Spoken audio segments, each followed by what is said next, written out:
নমস্কার বন্ধুরা, আজকে আমি আপনাদের সাথে শেয়ার করব কাঁচা লঙ্কার পুর ভরা পকোড়া। বাইরেটি একেবারে মুচমুচে আর ভেতরটা কিন্তু অসাধারণ স্বাদ। চায়ে স্ন্যাক্স হিসাবেই বলুন বা বিকেলের নাস্তা কিংবা অতিথি আপ্যায়নে এই রেসিপি কিন্তু অসাধারণ। তো চলুন দেরি না করে এই রেসিপি বানানো শুরু করি। প্রথমেই আমি এখানে নিয়ে নিচ্ছি বড় বড় যে কাঁচা লঙ্কাগুলো, সেই কাঁচা লঙ্কাগুলো। এগুলোকে সিমলা মির্চও বলা হয়।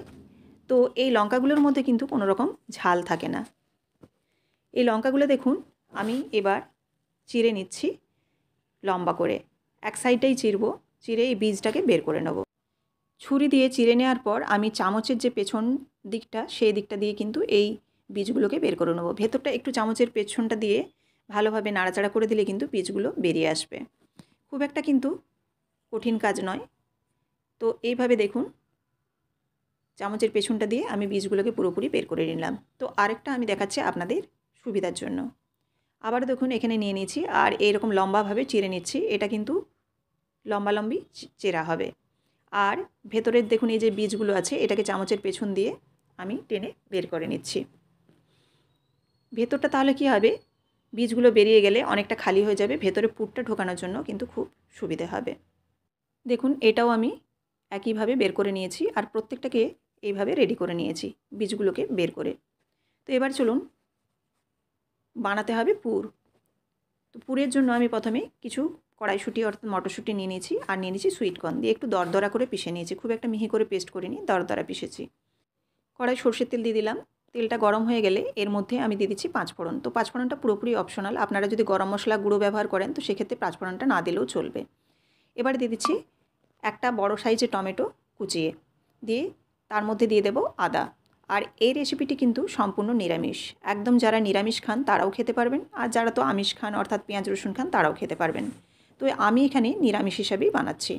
তো দেখুন আদা বাটাটা দেওয়ার পর টমেটোর উপরে ধনে গুঁড়ো, জিরে গুঁড়ো, হলুদ গুঁড়ো আর এখানে ঝালের জন্য খুব সামান্য লঙ্কা গুঁড়ো ব্যবহার করেছি। তো ঝালটা এখানে আমি খুবই অল্প ব্যবহার করলাম। দিয়ে দিলাম পরিমাণ মতো লবণ আর চিনি, দিয়ে এই মশলাটাকে এবার একটু কষিয়ে নিতে হবে। এবার নাড়াচাড়া করলে টমেটোটা কিন্তু গলে যাবে আর মশলাটাও কিন্তু ভালোভাবে কষে নিতে হবে। যেহেতু আদাটা আছে কাঁচা গন্ধ ছাড়বে, সেজন্য কিন্তু এই ধনে জিরে এবং আদাটাকে খুব ভালোভাবে কষানোর দরকার। নাড়াচাড়া করে নিলাম। এবার এখানে দেখুন যখন আদা এবং ধনে জিরেটা একটু কাঁচা গন্ধটা কেটে যাবে তখন এর মধ্যে দিয়ে দেবো দরদরা করে পিষে রাখা সুইটকর্ন আর এখানে দিয়ে দিচ্ছি মটরশুঁটি। তো আপনাদের হাতের কাছে যদি সুইটকর্ন না থাকে তো শুধু মটরশুঁটি দিলেও হবে, বা শুধু আলুরও আপনারা পুরটা বানাতে পারেন। এবার দেখুন মটরশুঁটি এবং সুইটকর্নটা একটু নেড়ে নিয়ে এর মধ্যে দিয়ে দিচ্ছি সেদ্ধ করে রাখা একটা বড় সাইজের আলু। দুভাগ করে নিয়েছিলাম, সেটাকে হাত দিয়ে ভেঙে দিলাম সেদ্ধ করা আলুটাকে। এবার নাড়াচাড়া করে খুব ভালোভাবে মিশিয়ে নেব। নামাবার আগে আমি দিয়ে দিচ্ছি এখানে সবজি মশলা। এই সবজি মশলাটা আমার বাড়িতেই বানানো আর সম্পূর্ণ নিরামিষ এটা। এর মধ্যে এলাচ, লবঙ্গ, দারুচিনি, ধনে, জিরে আর এখানে রয়েছে গোলমরিচ দিয়ে শুকনো খোলায় ভেজে এই মশলাটা তৈরি করে নিয়েছি। তো আপনারা যদি এত ঝামেলা না করতে চান তাহলে শুধুমাত্র গরম মশলা এখানে দিয়ে দিলেই হবে।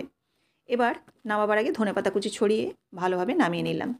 দেখুন এখানে পুরো একদম কিন্তু ড্রাই হয়ে যাবে, এরকম ড্রাই হয়ে গেলে তবেই কিন্তু নামাতে হবে। এবার এই পুরটাকে আমি একটা পাত্রের মধ্যে রেখে দিচ্ছি। এবার এদিকে চলুন যে লঙ্কাগুলো আমি রেডি করেছিলাম সেই লঙ্কাগুলোই এবার পুর ভরে নেওয়ার পালা আর একটা ব্যাটার তৈরি করার পালা। তো প্রথমে আমি ব্যাটারটা তৈরি করে নেব।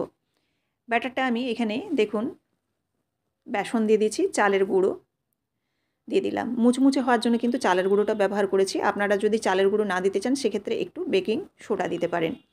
দিয়ে দিলাম লবণ আর হলুদ, এখানে আর সেরকমভাবে কিছুই আমি মেশাচ্ছি না। হলুদ আর লবণটা দেওয়ার পর জল দিয়ে একটা মোটা ব্যাটার তৈরি করতে হবে। খেয়াল রাখবেন এখানে ব্যাটারটা কিন্তু মোটা হবে, সেই জন্য জলের পরিমাণটা খুব সাবধানে কম কম করে দেবেন। এবার ভালোভাবে নাড়াচাড়া করে এই ব্যাটারটা রেডি করে নিচ্ছি আর খুব ভালোভাবে কিন্তু ফেটিয়ে নিতে হবে যাতে ব্যাটারটা স্মুথও হয়ে যায় আর মুচমুচেও হয় এই লঙ্কার পকোড়াটা। তো দেখুন একদম স্মুথ হয়ে গেছে। এবার এই ব্যাটার রেডি হয়ে গেল। এটাকে আমি একটা কাঁচের গ্লাসের মধ্যে ঢেলে নিচ্ছি। যে কোনো গ্লাসে আপনারা ঢেলে নিতে পারেন বা বাটিতেও রাখতে পারেন। তো গ্লাসের সুবিধাটা কী সেটা আপনারা দেখলেই বুঝতে পারবেন। আমি এখানে কাঁচা লঙ্কা যে পরিমাণ লম্বা সেই মাপেরই গ্লাসটা নিয়েছি। তো এটা আপনারা পরে দেখতে পারবেন কতটা সুবিধে হবে। এদিকে দেখুন এই যে লঙ্কাগুলো এর মধ্যে আমি পুরটা যে বানালাম সেই পুরগুলো কিন্তু ভরে নিচ্ছি। আর পুর ভরাটা কিন্তু খুব ইজি হয়ে গেছে, যেহেতু ভেতরটা অনেকটাই খালি আছে। এভাবে পুরটাকে আমি ভরে দিচ্ছি। লম্বা রোল করেও পুরটাকে ভরে নিতে পারেন, তাতে আরও তাড়াতাড়ি হয়ে যাবে। তো দেখুন খুব চেপে চেপে কিন্তু ভেতরে বেশ পুরটাকে দিয়ে তারপরে রেডি করে নিলাম। এভাবে কিন্তু আপনাদের আমি এরকম 3টে বানিয়ে দেখাচ্ছি। বাকিগুলো আমি একবারে ভরে নিয়ে আপনাদের সামনে আসছি। তো দেখুন কতটা ইজি এবং কতটা তাড়াতাড়ি কিন্তু হয়ে যাচ্ছে। আর এই রেসিপিটি অত্যন্ত খেতে সুস্বাদু, ভীষণই ভালো খেতে হয়। তো বিকেলে চায় স্ন্যাক্স হিসাবে বলুন বা বিকেলের নাস্তা হিসেবেও কিন্তু অপূর্ব এই রেসিপিটি। তো দেখুন এইভাবে আমি প্রত্যেকটা পুর ভরে দিয়েছি। তো এবারে চলুন, তেল আমি কড়াই কিন্তু অলরেডি গরম করতে দিয়ে দিয়েছি। এখানে আমি সাদা তেল ব্যবহার করেছি। তো আপনারা সরষের তেলও ব্যবহার করতে পারেন ভাজার জন্য।